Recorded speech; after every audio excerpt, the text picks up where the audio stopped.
Maligayang pagbabalik sa Rai Movie Recaps. Narito na naman po tayo para sa isa na namang magandang palabas na pinamagatang Money Heist, Korea Joint Economic Area na pinalabas noong 2022. Ito ay patungkol sa isa grupo ng mga matatalinong magnanakaw na nilusob ang pinakamalaking money printing bank ng Korea para ipamigay ang mga pera sa mga naghihirap na mga tao. Kaya't ano pa ang ating hinihintay? Sit back, enjoy and relax labyo. Nagsimula ang serye kay Jongso, isang babae mula sa North Korea na masayang sumasayaw sa musika ng BTS, isang sikat na South Korean boy band. Kahit na siya ay mula sa North Korea, si Jongso ay tinatangkilik ang K-pop at nanunood ng mga palabas sa South Korean TV mula noong siya ay bata pa. Isa siyang skilled shooter na nagtatrabaho bilang isang sundalo sa North Korean Army, ngunit nagbabago ang mga bagay kapag nagpa siya ang North at South Korea na magtulungan para mapabuti ang kanilang ekonomiya. Nangangahulugan ito na pagsasamahin nila ang kanilang mga sistema ng pera at pahihintulutan ng mga tao mula sa parehong bansa na magtrabaho at magsimula ng mga negosyo kahit saan. Nakikita ito ni Jong bilang isang pagkakataon para sa isang mas mahusay na buhay na may mas malakas na ekonomiya. Kaya nagpasya siyang umalis sa militar at lumipat sa South Korea upang magsimula ng bago. Sa kasamaang palad, ang mga bagay ay hindi naging tulad ng pinlano para kay Jong kaya sa South Korea. Niloko siya ng kanyang immigration agent ng isang peking bahay at trabaho, kaya kailangan niyang magsimula ulit sa simula at gumawa ng iba't ibang trabaho para lang mabuhay. Araw-araw, nagtatrabaho siya ng maraming trabaho upang mabayaran ang kanyang mga bayarin at gastusin. Sa maghapon, naghihintay siya ng mga mesa sa isang restaurant. At sa gabi, nagtrabaho siya bilang isang entertainer sa isang nightclub. Patuloy niyang pinag-iisipan ang kanyang mga desisyon at nakaramdam siya ng hindi kasiyahan sa kanyang buhay. Isa pa, simula nang pumasok si Jongso sa nightlife, madalas niyang nasaksihan ang mga marahas at gangster na umaasal at nang-aasar sa mga babae. Paulit-ulit niyang nakita ang mga babaeng minamaltrato ng mga gangster na ito sa mga nightclub hanggang sa hindi na niya nakayanan. Isang gabi, nasaksihan ng isang batang babae na labis na nasaktan ng mga gangster, nagpasya siyang lumaban. Isa-isa niyang hinarap ang mga gangster, at nakuha pa niya ang kanilang mga baril at barilin sila. Matapos iligtas ang batang babae, umalis siya sa nightlife scene at bumaling sa maliliit na krimen upang mabuhay. Sa nakalipas na taon, ganoon ang pamumuhay ni Jongso, at naging matagumpay ang kanyang mga pagnanakaw. Gayunpaman, isang gabi, nakakita siya ng balita sa TV tungkol sa isang pagnanakaw na ginawa niya. Natarante siya dahil ngayon ay kailangan niyang tumakbo at magtago sa mga pulis. Sobra ang pakiramdam ni Jong dahil wala na siyang bahay na mauuwian at hindi na alam ang susunod na gagawin. Dahil nawalan na siya ng pag-asa, naisipan pa niyang wakasan ang sarili niyang buhay gamit ang baril. Ngunit pagkatapos, isang misteryosong lalaki na nagngangalang Professor Kim ang lumapit sa kanya at nag-alok sa kanya ng pagkakataong sumama sa kanya. Ipinaliwanag ni Professor Kim na siya at ang kanyang koponan ay nagpaplano na magnakaw ng malaking halaga ng pera mula sa Korean Money Printing Bank, partikular na 4 na trilyon won. Nang mabalitaan ni Jongso ang tungkol sa halaga, agad siyang pumayag na sumali sa plano. Kasama ni Jongso, nag-recruit si Professor Kim ng ilang iba pang bihasang magnanakaw para sa trabaho.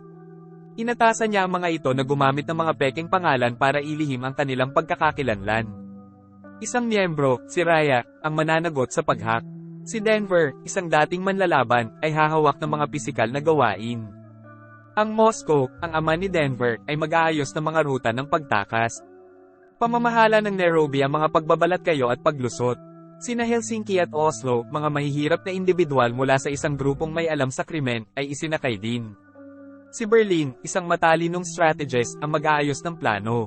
Panghuli, si Jongso, na tinatawag na Tokyo, ang magiging huling miyembro ng koponan.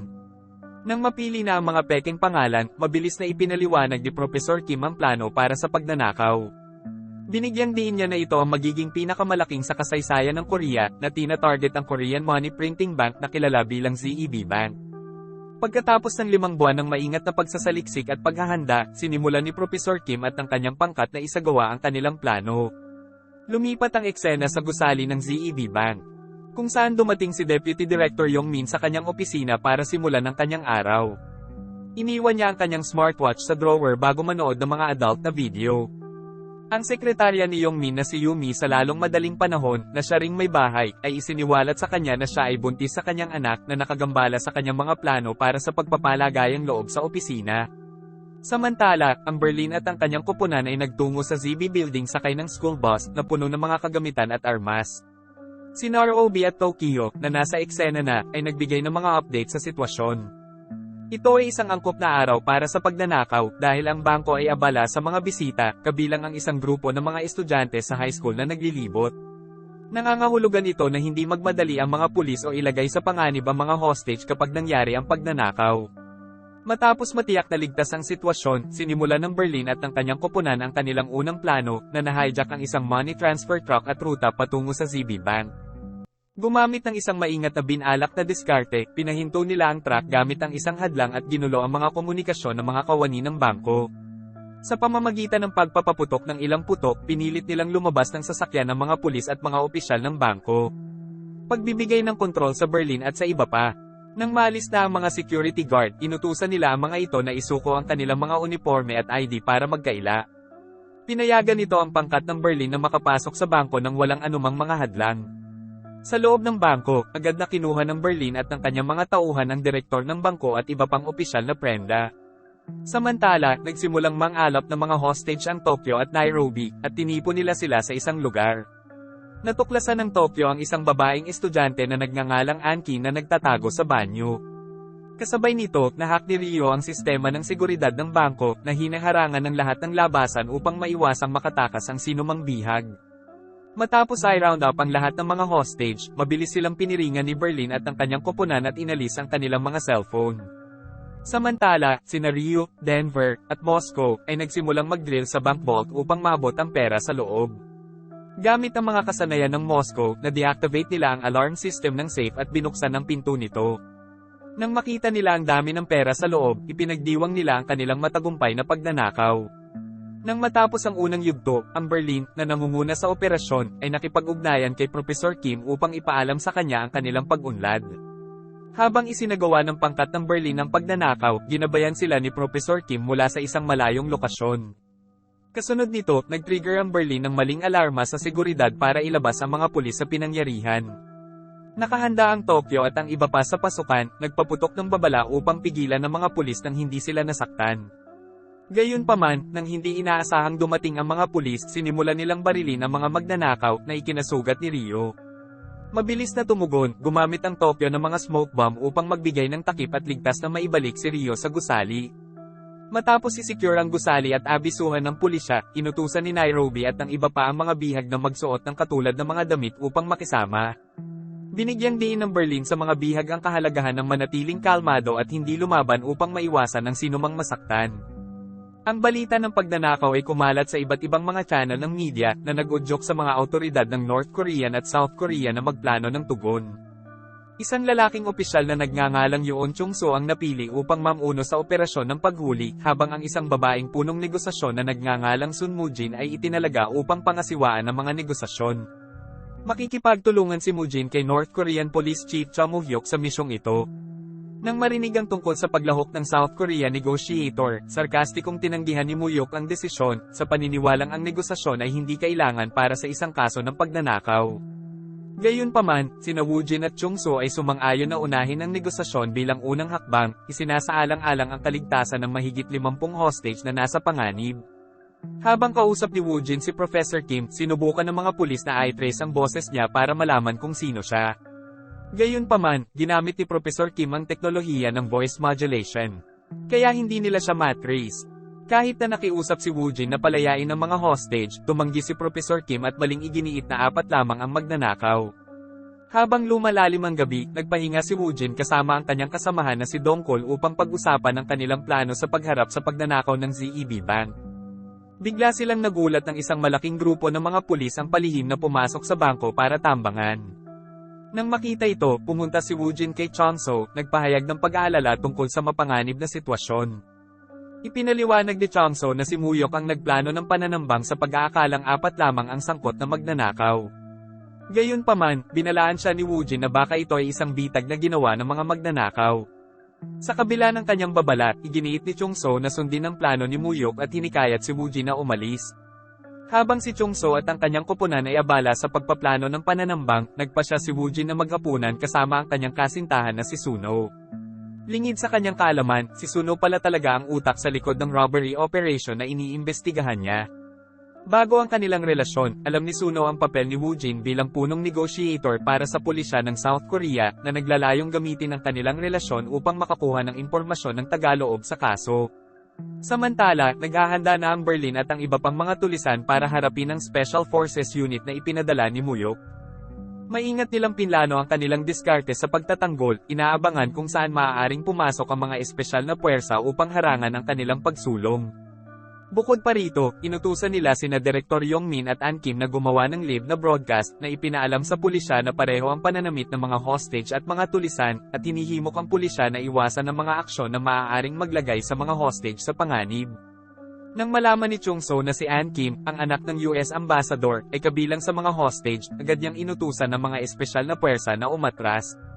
Dahil dito, pinatigil ng mga pulis ang kanilang pananambang, at ipinagdiwang ng mga magnanakaw ang kanilang matagumpay na pagpigil sa interbensyon ng pulisya. Samantala, habang umiinom ng tsaa kasama si Woojin, binanggit ni Professor Kim na makikipag-ugnayan sa kanya ang pangkat ng pulisya sa lalong madaling panahon. Di nagtagal, sinabi niya sa kanya na si Chung So ay talagang nakipag-ugnayan sa kanya, humiling sa kanya na bumalik sa operasyon. Matapos umalis sa bahay ng propesor, agad na nakipag-ugnayan si Mujan sa Berlin upang ipagpatuloy ang kanilang pangalawang plano, ang pamemeke ng pera. Bago ang pagnanakaw, inakala ni Professor Kim na hindi itatago sa isang lugar ang 4 na trilyong won, kaya nagpa siya silang gamitin ang money printing machine ng bangko upang direktang makagawa ng pera.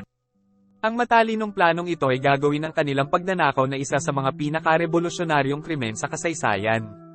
Habang nagpapatuloy ang peking operasyon ay inutusan ng Berlin ang kanyang koponan na hatiin ang mga hostage sa iba't ibang grupo. Ang ilan ay may pananagutan sa paghahanda ng pagkain, habang ang iba ay itinalaga upang tumulong sa pagbabarena para sa kanilang pagtakas. Nang sumunod na araw, nagpumilit ang media sa pagtatanong sa pulisya tungkol sa kanilang mga aksyon. May mga chismis tungkol sa posibleng pananambang ng mga pulis noong nakaraang gabi na maaaring maglagay sa panganib sa mga bihag. Ngunit patuloy na itinanggi ng pulisya ang mga alingaw-ngaw na ito. Mujan, bumalik sa tungkulin, ibinasura ang mga alingaw-ngaw, idiniin ang kahalagahan ng pagbibigay prioridad sa kaligtasan ng mga bihag. Pagkatapos ay bumalik siya sa command tent ng pulisya at hinikayat si Muyok na makipagtulungan para sa epektibong negosasyon.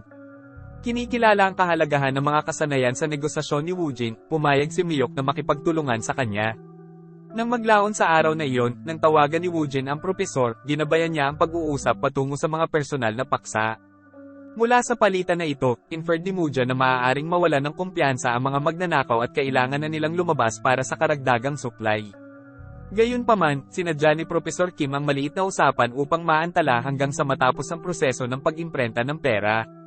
Samantala, inutusan ng Moscow si Direktor Yong Min at ilang iba pang mga hostage na maghukay ng lagusan para sa rutang pagtakas. Nagkaroon ng pagtatalo sa pagitan ni Denver at Yong Min dahil sa mga nakakasakit na komento ni Yong Min. Mabilis na namagitan si Berlin, pinaghiwalay si Denver at pinatahimik siya para matiyak na maayos ang pagnanakaw. Habang nakipag-usap ang Moscow kay Denver, tinipon ni Yong Min ang natitirang mga bihag upang magplano ng senyales upang alertuhan ang pulisya. Sinamantala ni Yong Min ang isang pagkakataon, kinuha ni Yong Min ang isang pala at nasugatan ng isa sa mga bihag upang ilihis ang atensyon ng Moscow at Denver, na pinaganya ang smartwatch mula sa kanyang opisina.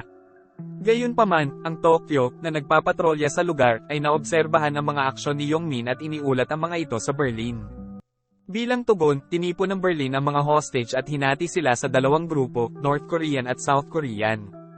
Nang ituro ni An Kim, ang anak ng ambassador, na hindi siya nakatalaga sa alinmang grupo, inutusan ng Berlin si Ryodo na ikulong siya sa ibang silid. Pagkatapos ay binalaan niya ang mga bihag na ang anumang pagkakamali ng isang miyembro ng isang grupo ay haantong sa kahihinatnan para sa kabilang grupo. Kaya naman, idiniin niya ang kahalagahan ng pagbabantay sa mga bihag upang maiwasan ang anumang maling gawain. Nang marinig ang anunsyo, agad na hinarap ng Tokyo ang Berlin, na nagpahayag ng pag-aalala tungkol sa paghati sa mga hostage, na ipinagbawal ni Professor Kim. Nangangamba ang Tokyo na maaaring magdulot ito ng kaguluhan sa mga bihag at ilagay sa panganib ang tagumpay ng pagnanakaw. Gayunpaman, tiniyak sila ng Berlin, na binibigyang diin ang pangangailangan na magtanim ng takot sa mga hostage upang maiwasan ang mga walang ingat na aksyon. Nang maglaon ng hapong iyon, habang ang mga bihag ay nagtitipon upang kumain ng sama-sama, si Yong Min ay nagtapat kay Mi sa lalong madaling panahon, at ipinakita ang smartwatch na nakatago sa kanyang drawer ng opisina. Hinimok niya si Mi sa lalong madaling panahon na humanap ng paraan para makuha ito at humingi ng tulong sa pulis. Sa kabila ng mga panganib, hindi nagtagal ay nag-atubili si Mi, ngunit nagpumilit si Yongmin, nangako na pakasalan siya kapag malaya na sila. Nang mapansin ni Denver ang kanilang kahinahinalang pag-uusap, nakialam at nagtanong tungkol sa sitwasyon. Ipinaliwanag ni Yongmin na sa lalong madaling panahon kailangan ni Mi ng pahinga, na inakay si Denver upang ihatid siya sa silid ni Ann para umidlip. Sa silid ni Ann, hindi nagtagal ay humingi si Mie ng tulong sa kanya upang magambala ang mga magnanakaw, binabantayan ang lugar habang kinukuha niya ang smartwatch. Pumayag si Ann at sinubukang akitin si Rio sa pamamagitan ng pagmumungkahi na sabay silang pumunta sa banyo. Sinamantala ang pagkakataon, agad na pumasok si Mie sa opisina ng direktor upang hanapin ang smartwatch sa drawer ng batang si Mie. Samantala, sinubukan ni Ann na patagilan ng pagkawala ni Rio sa pamamagitan ng pagsali sa intimate moments bago sila bumalik sa confinement room. Matapos mahanap ang smartwatch, mabilis na sinenyasan ni Miso ng pulis na ibunyag ang kanyang lokasyon. Gayunpaman, naputol ang kanyang pagsisikap nang hindi inaasahang pumasok si Denver sa silid na nag-udyok kay Miso na i-deactivate ang smartwatch at itago ito. Nang maghinala si Denver, sinabi ni Miso na naghahanap siya ng pagkain dahil nagugutom siya. Mabait, inalok siya ni Denver ng merienda at tinapay na nagpapahina sa kanyang mga hinala. Samantala, nabigo ang pagtatangka ni Ann na linlangin si Rio. Nagresulta sa kanyang pag-aresto at pagbabalik sa isolation room, natunto ng pulisya ang maikling signal mula kay Misen at natukoy na nagmula ito sa isa sa mga hostage. Bagamat maikli ang signal, nakipag-ugnayan si Mujan kay Professor Kim upang matiyak ang kaligtasan ng hostage. Palibhas ay hindi alam ng mga magnanakaw ang signal, binalak ni Mujan ang kanilang susunod na hakbang. Iminungkahi ni Dongkol, ang pinuno ng pag-hack, na magpadala ng link sa pamamagitan ng isang smartwatch upang subaybayan ang lokasyon nito at makuha ang footage ng video. Matapos marinig ang paliwanag ni Mison, hinarap ni Denver si Yongmin, ipinahayag ang kanyang pagkadismaya sa hindi pananagutan sa pagbubuntis ni Mison. Pumagitna si Mison para mawala ang tensyon at maingat na naglagay ng smartwatch sa bulsa ni Yongmin. Samantala, naging kainahinala si Professor Kim dahil sa kawalan ng pakikipag-ugnayan sa pulisya para sa negosasyon. At nakipag-ugnayan siya kay Rito, kumuha ng update sa sitwasyon sa loob ng gusali. Sa kabila ng katiyakan ng kaligtasan ni Rio, naramdaman ni Professor Kim na may mali at nag-imbita ng Jin sa hapunan upang pag-usapan pa habang sinubukan ni Yongmin na ay dailan ang kanyang sarili na i-activate ang smartwatch sa banyo. Nanatiling maingat si Denver at pinilit na panatilihing bukas ang pinto ng banyo.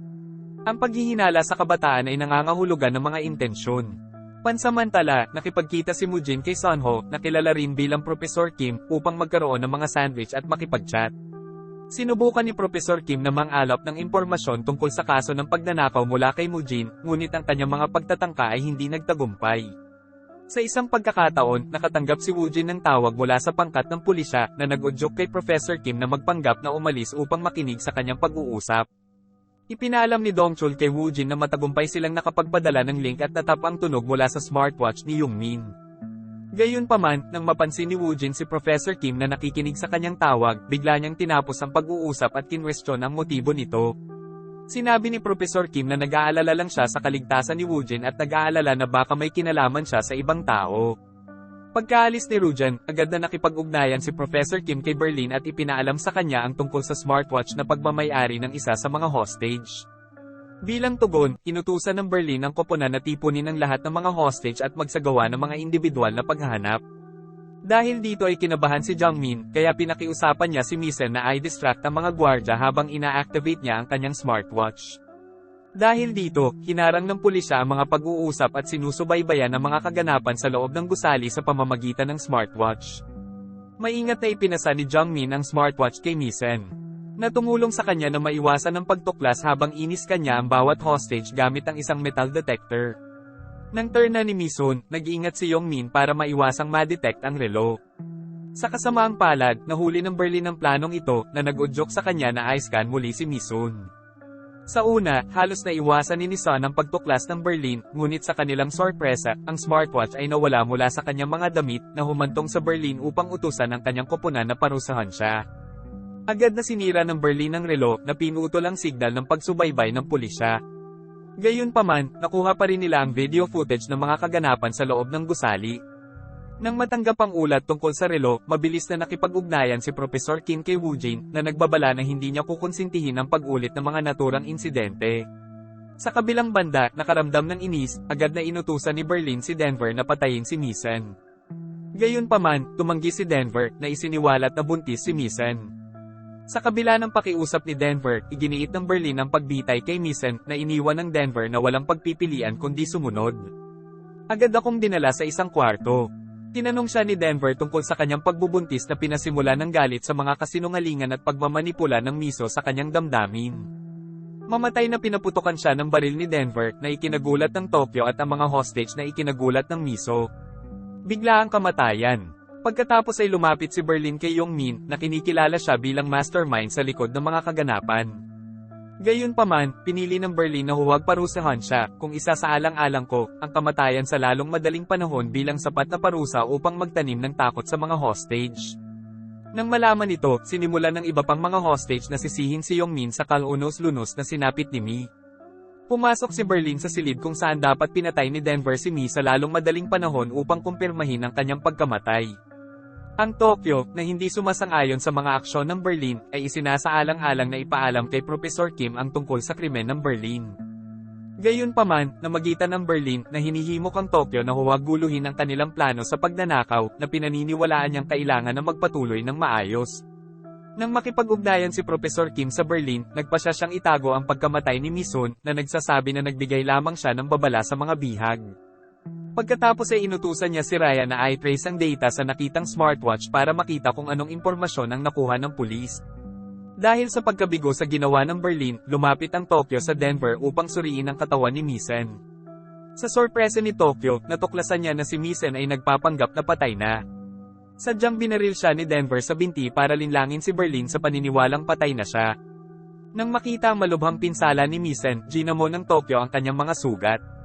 Nag-aalala tungkol sa Berlin na malaman ang katotohanan, humingi ng tulong sa Tokyo si Denver sa pagpaplanong iulat ang insidente kay Professor Kim at alisin ang Berlin sa kanyang posisyon sa pamumuno.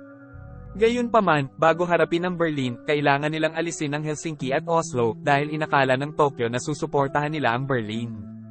Sa kabilang banda, sinuri ng pangkat ng pulisya ang isang maikling video mula sa Yongmin smartwatch. Sa footage, nakilala nila ang isa sa mga magnanakaw na si Ryo, na nag-udyok sa kanila na mabilis na matuklasan ang kanyang tunay na pagkatao. Sa karagdagang pagsisiyasat, nalaman nila na si Ryo ay talagang isang 22 taong gulang na dating medikal na estudyante na nagngangalang Han Joseph. Napagtanto ang kakayahan ni Ryo bilang isang mahusay na hacker, na pagpasyahan ni Wooja na maingat na pinlano ng robbery team ang kanilang operasyon. Iminungkahi nito na malamang na nagsagawa ng surveillance ang mga magnanakaw sa gusali ng ZEB Bank noon pa man. Dahil dito, inutusan ni Woojan si Dunkel na suriin ang CCTV footage bago ang pagnanakaw.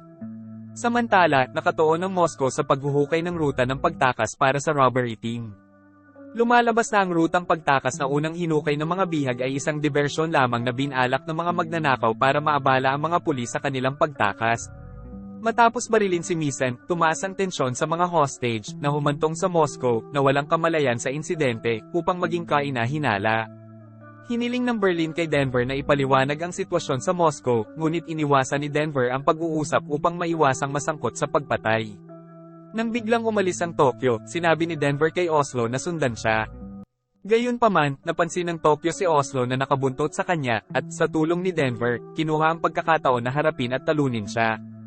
Samantala, sa kabila ng kanyang malubhang pinsala, nagawa ni Miso na pumasok sa isang silid at mag-iwan ng mensahe para sa batang si Minnie. Na nagpapahiwatig na siya ay buhay pa. Habang nagpapatrol, nakarinig si Helsinki ng mga ingay mula sa silid at nagtungo upang suriin. Sa kabutihang palad, nakialam ang Tokyo sa tamang oras na pinipigilan ng Helsinki na mahanap si Misen at sa gayon ay nailigtas siya. Matapos i-hack ni Ryo ang data sa smartwatch ni Yongmin, tiniyak niya sa team na may maikling video clip lang, kaya walang dapat ikabahala. Gayunpaman, nanatiling nag-aalala ang Berlin, sa takot na ang isa sa mga magnanakaw ay maaaring makilala sa video. Sa kasamaang palad, nagkatotoo ang pangamba ng Berlin nang makilala ng pangkat ng pulisya sina Raya at Nairobi mula sa CCTV footage na kuha isang araw bago ang pagnanakaw. Sa gitna ng pag-aalala ng Berlin, ginulat ng Tokyo ang lahat sa pamamagitan ng pagtutok ng baril sa Berlin, na hinihiling na iulat niya ang insidente sa Misen kay Professor Kim. Sa kabila ng pag-aangkin ng Berlin na ang kanyang mga aksyon ay makatwiran upang maiwasan ang karagdagang mga pagkakamali ng mga hostage, iginiit ng Tokyo na ilagay ito sa isang boto sa mga miyembro. Di nagtagal, si Nairobi, na bumalik mula sa silid ng pag-imprenta ng pera, ay nalito sa sitwasyon. Ipinaalam sa kanya ng Tokyo na nilabag ng Berlin ang mga patakaran ni Professor Kim sa pamamagitan ng pagpatay sa isang bihag at nagdulot ng hindi pagkakasundo sa mga bihag. Nang hindi inaasahang makipag-ugnayan sa kanila si Professor Kim, pinilit ng Tokyo ang Berlin na ipagtapat ang kanyang mga aksyon kay Professor Kim.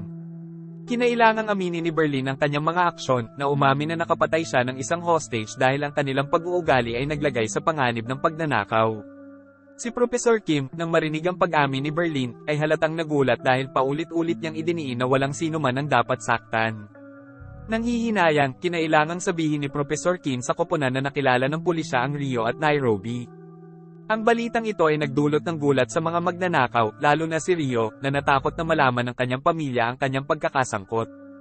Binigyang diin ng Berlin sa koponan na ang mga naturang aksyon ay isang tugon sa mga hostage na nakikita silang mahina, na binibigyang diin ng pangangailangang magpakita ng pangingibabaw.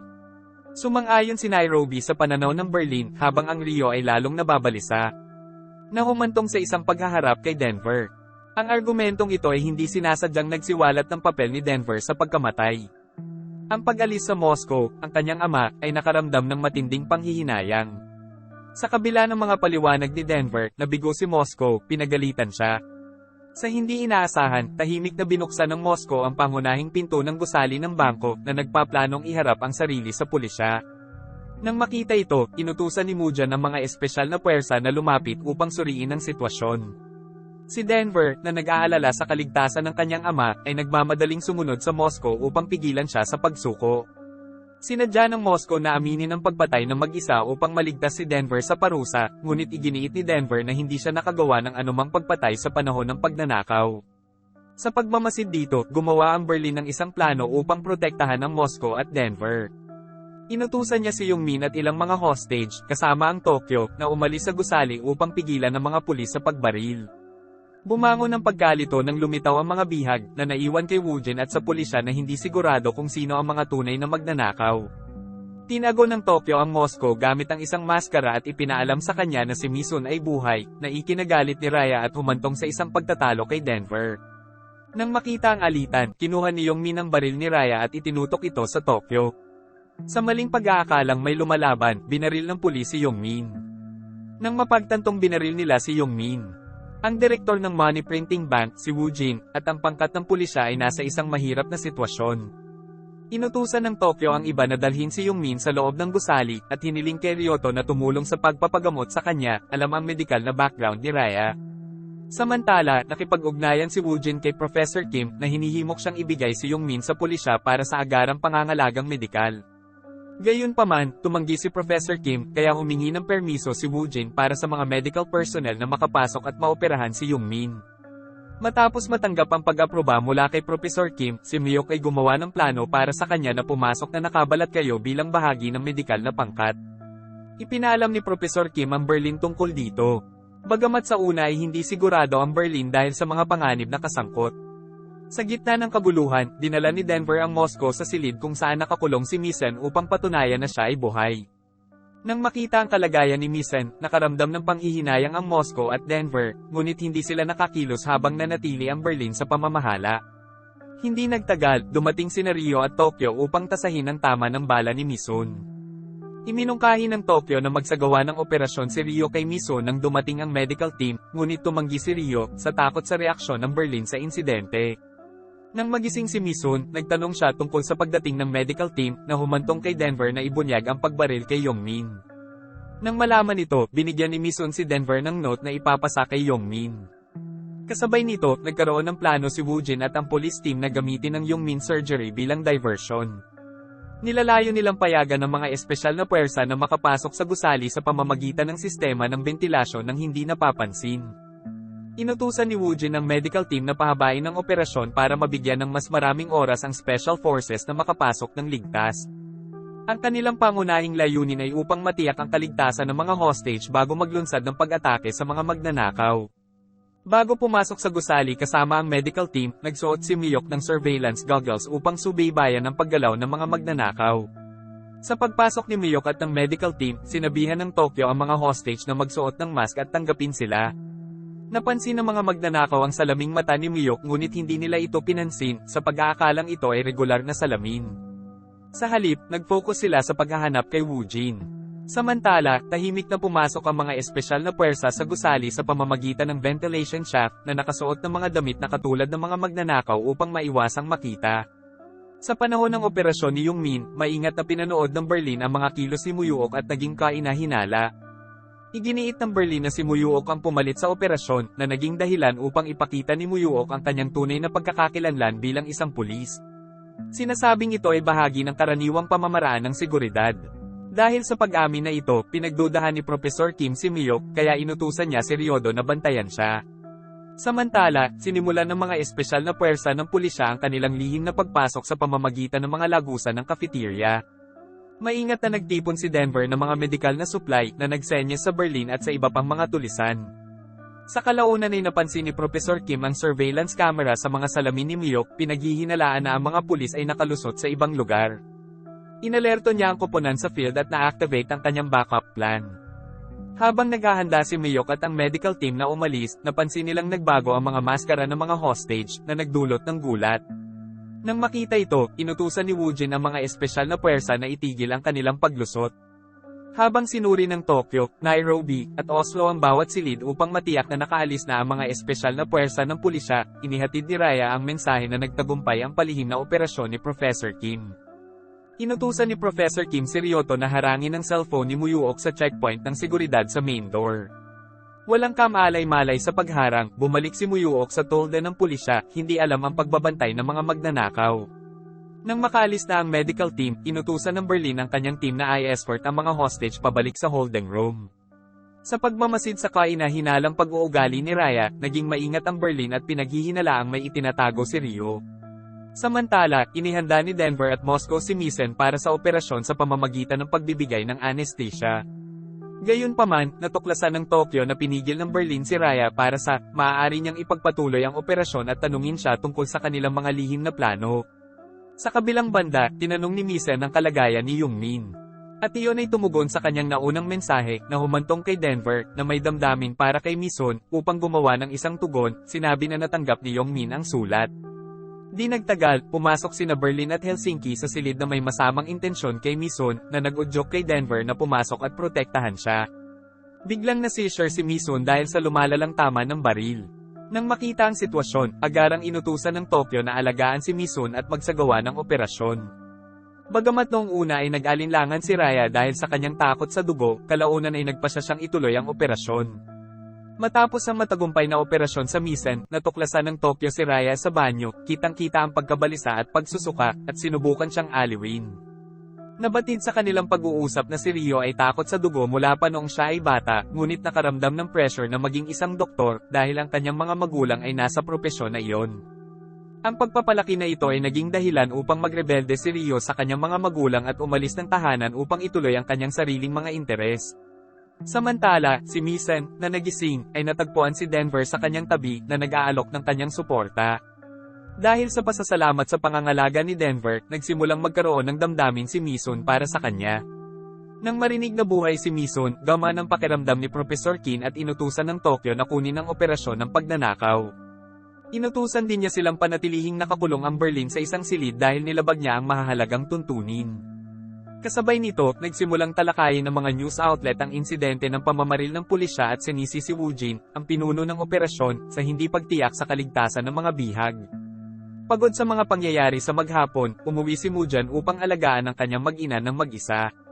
Bilang isang solong magulang matapos siyang iwan ng kanyang asawa, labis na naapektuhan si Woojin sa mga ulat ng media. Si Professor Kim, na alam kung gaano kagalit si Woojin, ay sinubukan siyang aliwin sa pamamagitan ng pagmumungkahi na matulog silang magkasama para sa suporta. Kinabukasan, pumunta si Woojin sa korte ng distrito para sa isang pagdinig tungkol sa kustodiya ng kanyang anak na babae, si Mina. Ang kanyang dating asawa, si Sung Moon, ay isang pampublikong figura at tumatakbo para sa pagkapangulo ng South Korea. Samantala, sinubukan ni Moon Hyuk na makipag-ugnayan sa isang miyembro ng Special Forces na nasa bangko pa rin. Nalaman niyang nakapasok si Park Chul-woo sa building at nagpanggap na isa sa mga hostage. Kalaunan ng gabing iyon, binisita ng pinuno ng South Korea si Muyok upang magtanong tungkol sa kung paano nangyayari ang pagsisiyasat ng pagnanakaw dahil may mga kahilingan para sa mabilis na aksyon. Humingi ng karagdagang oras si Muyok na itinuro na matagumpay na nakapasok sa loob ang isa sa mga miyembro ng Special Forces. Nang marinig ito ng punong ministro, nahulaan niya na maaaring may kinalaman ng mga magnanakaw kay Woo Jin. Sinabi ng punong ministro na ang mga magnanakaw ay tumitingin sa mga opisyal ng pulisya na konektado sa kaso na nagmumungkahi na ang paglahok ni Woo Jin ay maaaring bahagi ng kanilang pakana. Binigyang diin niya ang pangangailangang resolbahin ang sitwasyon bago ang isang mahalagang pagpupulong ng gobyerno dahil malaking banta sa sitwasyon ng pera ng bansa ang pagnanakaw. Kinagabihan, nang natutulog ang mga gwardya, si Park Cholwo ay lihim na tumawag sa istasyon ng pulisya. Sinabi ni Muyok kay Cholwo na alamin ang tungkol sa pinuno ng mga tulisan na tinatawag na Professor Kim. Hindi nila alam, wala si Professor Kim sa lugar, ngunit binabantayan niya ang mga bagay mula sa malayo. Kinabukasan, sinabi ni Nairobi sa mga hostage na nagpahinga ang Berlin at sinabi sa kanila ang masayang balita na ligtas si Misun. Gama ng pakiramdam ng mga hostage at masayang tinanggap siya pabalik.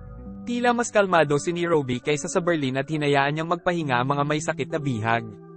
Pagkatapos gumugol ng oras kasama si Professor Kim, bumalik si Woo Jin sa istasyon ng pulisya na mas determinado, na hinihikayat ang lahat na manatiling nakatuon sa kanilang misyon.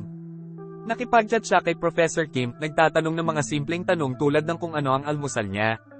Nang hindi namamalayan, binanggit ni Professor Kim ang mga sandwich na sa kalaunan ay magiging mahalaga para kay Woo Jin. Nag-alok siya ng suporta at pagkain sa mga magnanakaw nang walang anumang kondisyon. Pagbalik ni Misun, sinubukan siyang kausapin ni Yongmin na gumaling pero parang hindi siya interesado dahil may nararamdaman siya sa iba. Maya-maya hiniling ni Denver si Misun na pumunta sa ibang kwarto para palitan ang kanyang benda. Bagamat parang gusto nila ang isa't isa, nag-aalangan silang ipakita ang kanilang nararamdaman. Sa kabilang banda, ang pagbabalat kayo ni Park Chulwo ay halos natuklasan ni Yongmin, ngunit si An Kim, na kinikilala siya bilang isang pulis.